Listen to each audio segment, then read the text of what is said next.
ਕੇਂਦਰੀ ਗ੍ਰਹਿ ਮੰਤਰੀ ਸੁਸ਼ੀਲ ਕੁਮਾਰ ਸ਼ਿੰਦੇ ਨੇ ਛੱਤੀਸਗੜ੍ਹ ਵਿੱਚ ਕੱਲ੍ਹ ਹੋਏ ਨਕਸਲੀ ਹਮਲੇ ਦੌਰਾਨ ਮਾਰੇ ਗਏ ਜਵਾਨਾਂ ਨੂੰ ਅੱਜ ਸ਼ਰਧਾਂਜਲੀ ਭੇਂਟ ਕੀਤੀ ਹੈ। ਉਹਨਾਂ ਕਿਹਾ ਕਿ ਦੋਸ਼ੀਆਂ ਨੂੰ ਕਿਸੇ ਵੀ ਹਾਲਤ ਵਿੱਚ ਬਖਸ਼ਿਆ ਨਹੀਂ ਜਾਵੇਗਾ। ਦੱਸ ਦਈਏ ਕਿ ਕੱਲ੍ਹ ਛੱਤੀਸਗੜ੍ਹ ਦੇ ਬਸਤਰ ਖੇਤਰ ਵਿੱਚ ਨਕਸਲੀਆਂ ਵੱਲੋਂ ਕੀਤੇ ਗਏ ਹਮਲੇ ਵਿੱਚ ਕੇਂਦਰੀ ਰਿਜ਼ਰਵ ਪੁਲਿਸ ਬਲ ਦੇ ਕਰੀਬ 15 ਜਵਾਨ ਸ਼ਹੀਦ ਹੋ ਗਏ ਸਨ। CRPF ਜਵਾਨਾਂ ਉੱਤੇ ਇਹ ਹਮਲਾ ਸਵੇਰੇ ਰਾਏਪੁਰ ਤੋਂ ਦੱਖਣ ਵਿੱਚ ਕਰੀਬ 500 ਕਿਲੋਮੀਟਰ ਦੂਰ ਸੁਕਮਾ ਜ਼ਿਲ੍ਹੇ ਦੇ ਸੰਘਣੇ ਜੰਗਲੀ ਇਲਾਕੇ ਤੋਂਗਪਾਲ ਵਿੱਚ ਉਸ ਸਮੇਂ ਹੋਇਆ ਜਦੋਂ ਜਵਾਨ ਸਰਚਿੰਗ ਉੱਤੇ ਨਿਕਲੇ ਹੋਏ ਸਨ।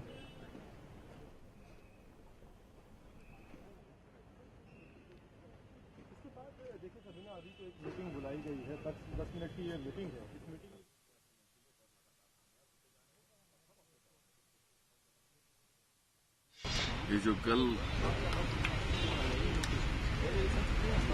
भैड इंसिडेंस हो गया है उसकी हम निर्भत्सना करते हैं और हमारे जो जवान शहीद हुए हैं उनके लिए संवेदना व्यक्त करते हैं।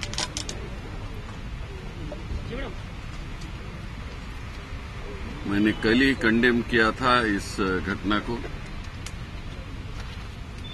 लेकिन आज सुबह हम सभी आए, मुख्यमंत्री जी आए, गवर्नर साहब आ गए, हमारे मंत्री आ गए, गृह मंत्री आ गए, हमारे सेक्रेटरी इंटेलिजेंस के डायरेक्टर आ गए हैं, चीफ हमारे एडवाइजर आ गए हैं नक्सल मूवमेंट पर, जॉइंट सेक्रेटरीज वगैरह आ गए हैं और यहाँ के सभी डीजी इंटेलिजेंस वगैरह सभी लोगों के साथ, ऑफिसरों के साथ पूरी डिटेल में चर्चा हो गई।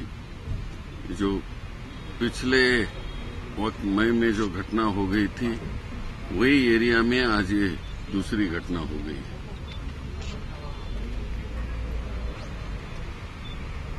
और इसके बारे में भी चर्चा हो गई है।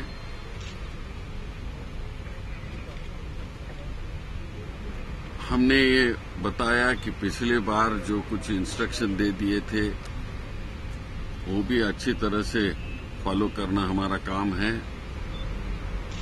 और वो कर रहे हैं, लेकिन कभी कभी मिस्टेक्स भी हो सकती है। एक तो बस्तर एरिया में विधानसभा का इलेक्शन बहुत अच्छी तरह से हो गया जो पहले नहीं होता था। वही ये टीम है कि जो रोड ओपनिंग के लिए जा रही थी उस पर ये हमला हो गया। हमने उस पर चर्चा की। सब बातें तो हम बोल नहीं सकते हैं, कुछ ऐसी बातें हैं कि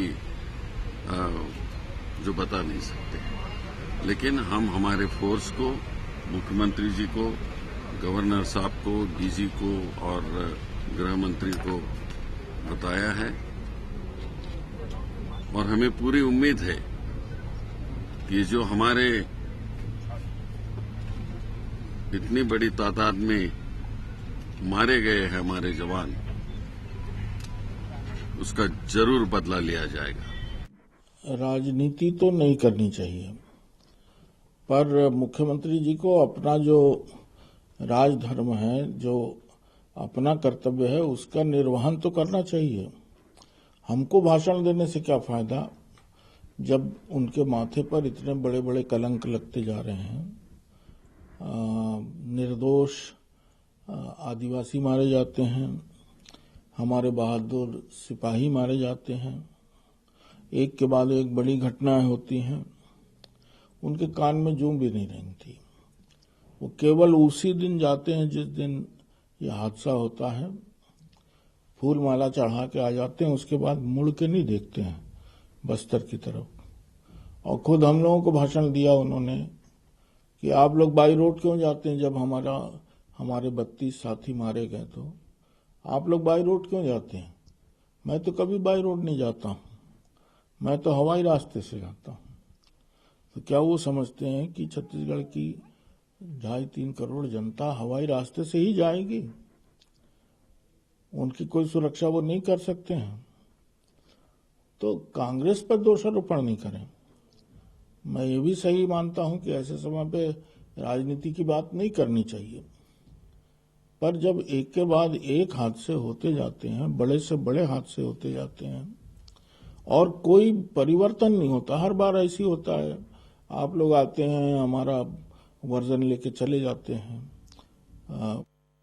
बहुत दुखद बात है, हमारे बहादुर सुरक्षा सैनिक हमारे समाज और देश की रक्षा करते हुए शहीद होते हैं और उसका कारण ढूंढकर जो ये नक्सलवादी माओवादी हैं, ये कम्युनिस्ट विचारधारा के अनुयायी हैं और उनको परास्त करते हुए वे भारत के शत्रु और एक आतंकवादी हैं, कम्युनिस्ट आतंकवादी हैं ये नक्सलवादी, जो माओवाद, स्टालिन और लेनिन की विचारधारा के अनुयायी हैं।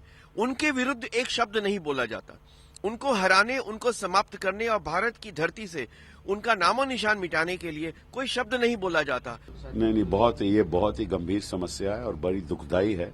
और ये बुज़दिल लोग जिन्होंने आक्रमण किया, हम उसकी पूरी तरह से निंदा करते हैं और हमें राष्ट्र स्तर पे अपने सिक्योरिटी पर्सनल के साथ खड़ा होना चाहिए। और मैं तो चाहूंगा, मैंने पहले भी ये बात कही है कि राष्ट्र और प्रदेश दोनों, केंद्र सरकार और प्रदेश को दोनों इकट्ठा मिलकर माओवादियों का सामना करना चाहिए। और एक ढांचा यूपीए सरकार ने बनाने की कोशिश की थी, लेकिन संघीय प्रहार की बात उठाकर विपक्ष ने उस ढांचे को माना नहीं। अगर वो माना होता तो शायद ऐसे हादसे नहीं होते। लेकिन फिर भी मैं चाहूंगा जो भी केंद्र सरकार अगली आएगी वो इस ढांचे को दोबारा बनाने की कोशिश करें, ताकि हम माओवादियों के खिलाफ और आतंकवादियों के खिलाफ पूरी तरह से लड़ाई लड़ सके। अदरवाइज हम सक्षम नहीं रहेंगे और नुकसान हमारे सिक्योरिटी पर्सनल और इनोसेंट लोगों का होगा, बेकसूर लोगों का होगा। हम नहीं चाहते कि ऐसा हो। हम चाहते हैं कि एक ऐसी व्यवस्था बनाई जाए राष्ट्रीय स्तर पर जिसमें राज्य सरकारें की भागीदारी हो कि हम मजबूती से माओवादियों का सामना कर सकें। खबरां ਦੀ ਦੁਨੀਆ ਵਿੱਚ ਆਓ, ਸਾਡੇ ਨਾਲ ਕਦੇ ਵੀ ਤੇ ਕਿਤੋਂ ਵੀ ਜੁੜੋ। ਆਪਾਂ ਮਿਲਾਂਗੇ ਫੇਸਬੁੱਕ ਤੇ,